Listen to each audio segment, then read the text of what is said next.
अस्सलाम वालेकुम। अब 2-3 दिन बारिशें हुई हैं, उसके बाद आज देखते हैं क्या सूरत हाल है।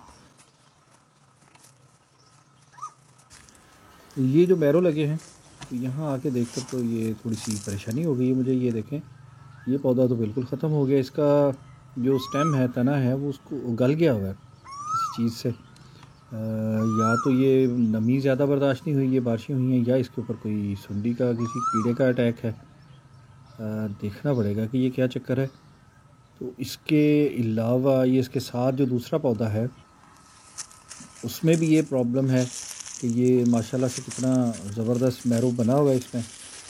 ज़बरदस्त किस्म का ये, मैं तो देख के खुश हो गया। लेकिन इसका साइज़ और इसका कलर देख के ये मेरा ख़्याल है ये सही टाइम होगा इसको हार्वेस्ट करने का, क्योंकि मैं पहली दफ़ा ये सब्ज़ी काश्त कर रहा हूँ और देख रहा हूँ, इसलिए मुझे नहीं पता कि ये किस स्टेज पे आके इसको अभी हार्वेस्ट करना चाहिए।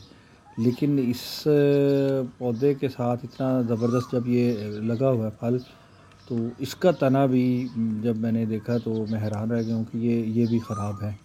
ये साथ देखें, इसको भी उसी तरह गल गया हुआ है बिल्कुल, जैसे कोई सुंडी लगी है या क्या है। इसको अब चेक करते हैं और देखते हैं इसका तदारक क्या होगा, क्या इसका इलाज करेंगे।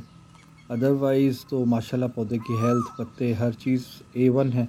अब इसके साथ वाला पौधा जो है वो बिल्कुल, उसके साथ भी एक मैरो लगा हुआ है, एक मैरो उसके साथ लगा है, लेकिन वो पौधा ख़त्म हो गया है।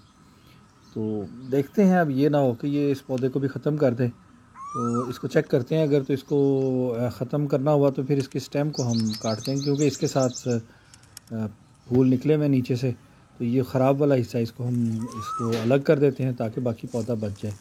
इसके अलावा आगे भी जो पौधे हैं, ये बिल्कुल इसके एंड पे जाके ये पौधा है, ये भी ख़राब हो गया बिल्कुल। अब इसका क्या हल है ये पता नहीं। ये अब कुछ माहिरीन से पता करते हैं, चेक करते हैं कि ये जो पौधा ख़राब हुआ है, इसका क्या हल किया जाए, क्या तदारक किया जाए। इसको इंशाल्लाह देखते हैं। आपकी नज़र में कोई मशवरा है तो बताइए। और दूसरा, सामने खीरे लगे हैं, ये कुछ 1-2 मुझे नज़र आए हैं, इनको हम आज हार्वेस्ट कर लेते हैं।